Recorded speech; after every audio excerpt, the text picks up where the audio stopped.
बाबा साहब भीमराव अंबेडकर अमर रहे, अमर रहे। बाबा साहब भीमराव अंबेडकर, बाबा साहब भीमराव अंबेडकर।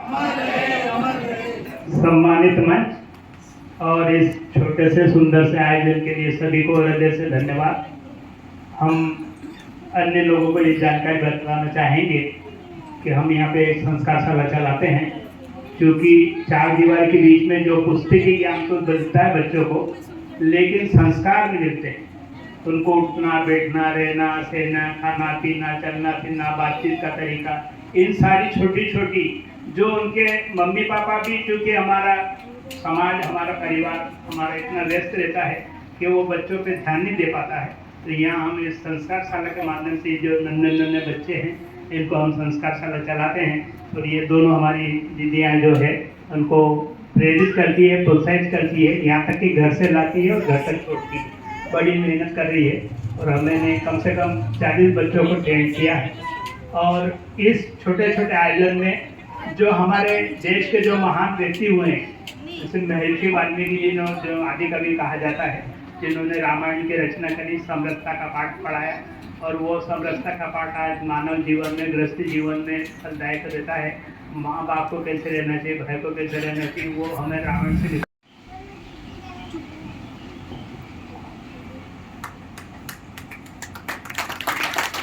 बाबा साहब भीमराव अंबेडकर अमर रहे, अमर रहे। बाबा साहब भीमराव अंबेडकर, बाबा साहब भीमराव अंबेडकर। सम्मानित मंच और इस छोटे से सुंदर से आयोजन के लिए सभी को हृदय से धन्यवाद। हम अन्य लोगों को ये जानकारी बताना चाहेंगे कि हम यहाँ पे एक संस्कारशाला चलाते हैं, क्योंकि चार दीवार के बीच में जो पुस्तकीय ज्ञान तो मिलता है बच्चों को, लेकिन संस्कार नहीं मिलते हैं।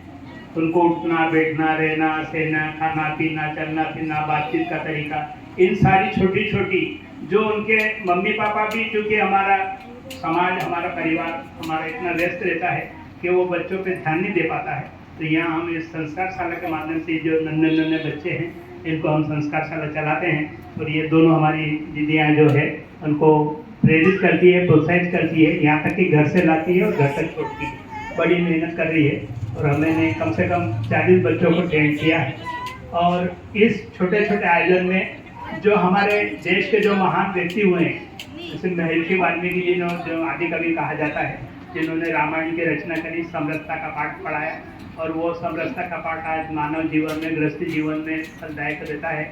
माँ बाप को कैसे रहना चाहिए, भाई को कैसे रहना चाहिए, वो हमें रामायण से जोरदार तालियां बजाएं बच्चे।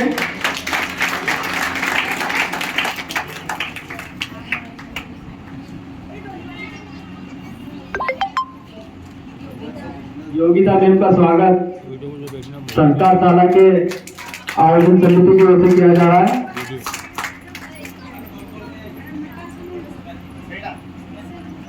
जी की जयंती है। इस दिन वो बोर्न हुए थे। चलो वेरी गुड।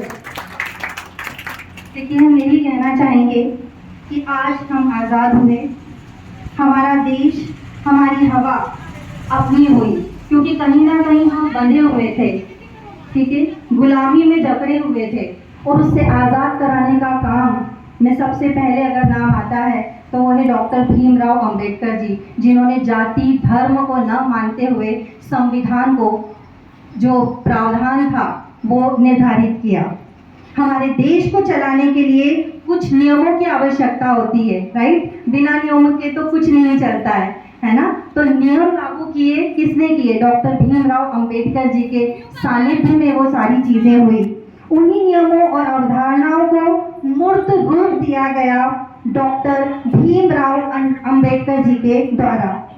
आपने हमारे संविधान का निर्माण किया, देश को एक संपूर्ण स्वतंत्र गणराज्य होने का गौरव प्रदान किया डॉक्टर भीमराव अंबेडकर जी, जिन्हें भारत रत्न से भी नवाजा गया है। समानता का अधिकार दिलाने का सबसे पहला कदम अगर किसी ने उठाया है कि कोई जाति धर्म बाद में, सबसे पहले देश, सबसे पहले मानव, सबसे पहले इंसान, ये बताया डॉक्टर भीमराव अंबेडकर जी ने। और सबसे बड़ी चीज़ बच्चों से मैं बोलना चाहूँगी कि हमेशा जीवन में डाउन टू अर्थ रहें। जैसे पेड़ों में जब फल लग जाता है ना तो वो झुक जाता है ना, लेकिन जो पेड़ बिल्कुल सीधा है वो अकड़ा हुआ रहता है। तो पेड़ हमें जो बताते हैं, जो पेड़ हमें सिखाते हैं, मैंने एक लाइन एक गाने की सुनी थी और मैं आपको ज़रूर सुनाना चाहूँगी और कोशिश करना बेटा कि आप अपने जीवन में उसे उतारें, है ना। वो लाइन कुछ इस तरह से है, लगेंगे जब फल किसी पेड़ में, वो पेड़ झुक जाएंगे स्वतः ही। अकड़ तने की बता रही है, अकड़ तने की बता रही है, अभी फल इसमें लगा नहीं है। कठिन डगर है, सफर है मुश्किल, मगर मुसाफिर चला नहीं है। हमेशा सही राह पर चलें, सही रास्ता चुनें, अच्छा देखें, अच्छा सुने, अच्छा पढ़ें।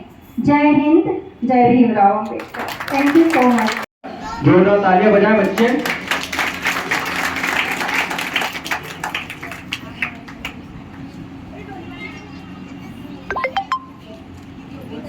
योगिता मैम का स्वागत संस्कार शाला के आयोजन समिति की ओर से किया जा रहा है।